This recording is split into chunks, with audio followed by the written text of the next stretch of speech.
de ta dernière respiration jusqu'aux portes du paradis. Qu'Allah nous y fasse entrer, il y a 7 étapes, 7 endroits où tu seras jugé, 7 examens, et nous devons tous les passer. Découvrons ce voyage, comment nous y préparer. Endroit 7. La tombe. Le premier jugement commence ici. Munkar et Nakir arrivent. Ils te posent 3 questions. Si tu réussis, ta tombe devient un jardin du paradis, qu'Allah nous l'accorde. Si tu échoues, elle devient une fosse de l'enfer, qu'Allah nous en préserve. Le prophète, sallallahu alayhi wa sallam, a dit: la tombe est soit un jardin parmi les jardins du paradis, soit une fosse parmi les fosses de l'enfer. Endroit 6. Al-Barzak. La vie intermédiaire, entre la mort et la résurrection. Certains y vivent dans la paix, d'autres dans le châtiment, qu'Allah nous en protège. Allah dit dans le Coran: et il y a derrière eux une barrière jusqu'au jour où ils seront ressuscités. Ce n'est pas juste du sommeil, c'est une vie, avec des récompenses ou des châtiments, selon ce qu'on a fait. Endroit 5. La résurrection. Le jour où la trompe sonne pour la 2e fois. Tout le monde sort de sa tombe. Hadith: les gens seront ressuscités pieds nus, et incirconcis, nus. Pas de vêtements, pas de statut, juste toi et tes actions. Aïcha a demandé: ô messager d'Allah,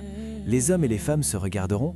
Il a dit: Aïcha, ce jour-là sera trop grave pour qu'ils se regardent. Endroit 4. Le rassemblement. Tous les humains depuis Adam jusqu'au dernier né, rassemblés. En un seul endroit. La terre est aplatie. Il n'y a plus de montagnes, plus de maisons, rien. Hadith: la terre sera comme un pain plat, et le soleil descend au-dessus des têtes. Les gens transpirent selon leurs péchés, certains jusqu'aux chevilles, d'autres jusqu'au cou, certains noyés dans leur sueur. Le prophète, sallallahu alayhi wa sallam, a dit: les gens attendront 50 000 ans. 50 000 ans debout. Endroit 5. La balance. Tes actions sont pesées. Bonnes d'un côté, mauvaises de l'autre. Allah dit: nous placerons les balances exactes pour le jour de la résurrection. Nulle âme ne sera lésée en rien.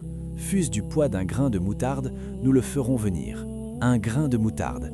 Même les petites choses comptent. Qu'Allah alourdisse notre balance de bonnes actions. Endroit 2. As-Sirat. Le pont au-dessus de l'enfer. Qu'Allah nous en préserve. Plus fin qu'un cheveu, plus tranchant qu'une épée. Tout le monde doit le traverser. Le prophète, sallallahu alayhi wa sallam, a dit: certains passeront comme l'éclair, d'autres comme le vent, d'autres en marchant, d'autres en rampant, et certains tomberont. Des prochets t'attrapent ceux qu'Allah veut. Si tu passes, le paradis t'attend, qu'Allah nous y fasse entrer. Si tu tombes, l'enfer, qu'Allah nous en protège. 6e jugement. Endroit 1. Les portes du paradis. Tu as réussi la tombe, survécu au barzak, supporté la résurrection et le rassemblement, passé la balance, traversé le sirat. Maintenant tu arrives devant les portes du paradis, qu'Allah nous les ouvre. Mais même là, il y a un jugement final.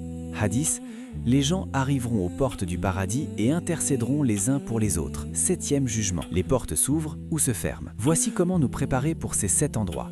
Action 1. Renforçons notre foi maintenant. Action 2.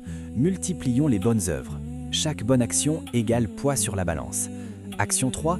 Soyons parmi les 7 à l'ombre du trône. Jeunes pieux, attachés aux mosquées, qui donnent en secret, qui résistent à la tentation, qui se souvient d'Allah seul. Action 4. Lisons sourate Al-Mulk chaque soir. Elle protège du châtiment de la tombe. Action 5. Repentons-nous sans cesse. Chaque repentir efface. Chaque retour allège la balance. 7 endroits, 7 jugements. Nous passerons tous par là. La seule question est: comment? En réussissant ou en échouant? Préparons-nous maintenant, car une fois là-bas, il n'y a plus de retour. Qu'Allah nous facilite ces 7 étapes et nous fasse entrer au paradis sans jugement. Allahumma j'alna minal faizina yawm al-qiyamah. Ô Allah, fais de nous les gagnants le jour du jugement. Amin.